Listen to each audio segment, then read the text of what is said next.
Yeah, okay. So these are the tinctures. Uh-huh. So they're all alcohol based. Uh-huh.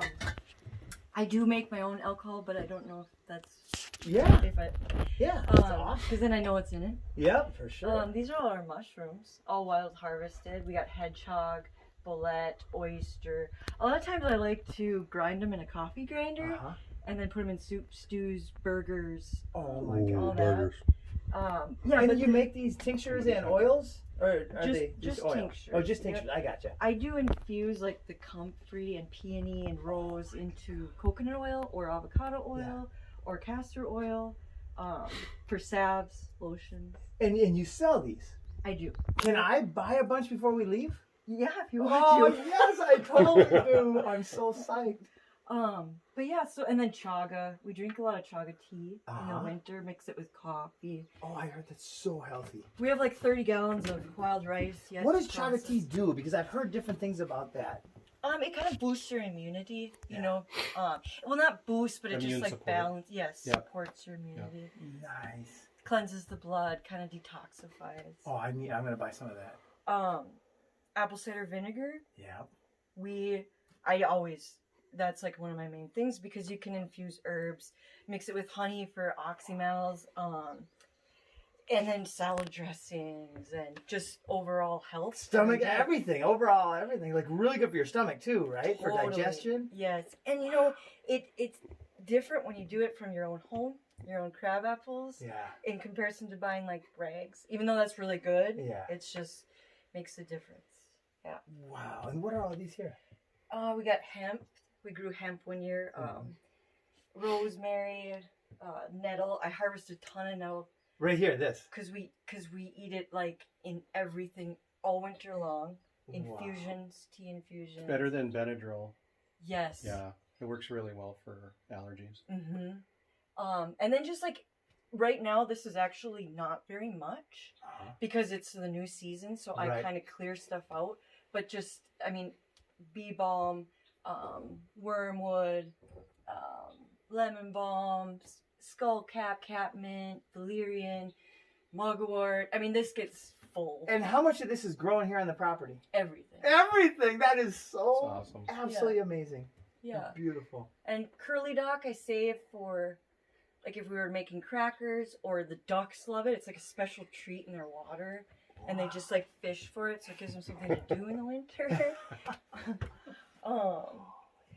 Yeah, and then just a lot of canned goods down there, which is also cleared out and ready for this whole season. I mean, I think in 2 days, I harvested 10 pounds of blueberries and Juneberries. Wow. So that all went into jam. Look at those jams. Yeah. Wow. Look at those. It's a little like I have an issue with jam. Like I don't use pectin. But I kind of like it this way, like on homemade bread. Yeah. And that's going to be the big thing this fall. It's too hot to make bread right now. Right. But wow. And you've got your off-grid cabin here in northern Minnesota, my friends. It's paradise. It just feels wonderful. Yeah. Wow. Well, thank you so much. Did you want me to show? You want to show something else, or? I don't know. We have the lotions are kind of down there, but these are like we do all of our sage. This with our, it's one way to use rose petals. I feel like for beauty. Otherwise, I just mix rose petals in a tincture or in a salve. Oh my gosh, that smells amazing. Yeah. This is horsetail from today. It's really good for like antifungal, and I have a family member that's got fungal feet right now. Yeah, it's high in silica. It'll actually rebuild connective tissue as well. Oh. Because of the silica in it. Awesome. Yep. Yeah. You're growing a pharmacy, God's nature's pharmacy, everywhere around here. Oh yeah. That is so neat. Everywhere I look, actually, everywhere I go, I see medicine and food. I don't not see it anywhere.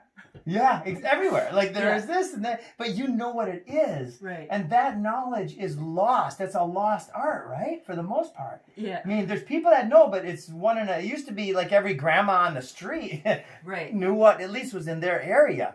now it's maybe one in thousands and thousands of people that know this stuff. Right. Wow. Yeah. And that's a huge thing, is being able to see one plant from another. Yeah. You know, 'cause some people walk by a bunch of stuff. You know, on bike trails, people just bike by, and I'm like, there's fruit trees hanging over the road, and it's like, oh my gosh. And then they're like, what are you doing? I love it when people ask me what I'm doing. And I'm like, picking berries, you know, what are they? That's That so is great. so beautiful. And thank you for showing us and exposing the world to this possibility, because this is the future. This is the healthy, sustainable, regenerative, loving, and logical future of humanity. Logical, yes. Loving and logical. Awesome, everybody. Wow. Oh. natureismylover.com. Yep. Okay, so if they want to order some of your products, Nature is my lover. I give this the highest endorsement I've ever given any medicine in the history of everything, right? Which doesn't mean nothing to most of you, but it means a lot to me. I am so excited. I'm buying a bunch of stuff. Awesome. Awesome, everybody. Thank you.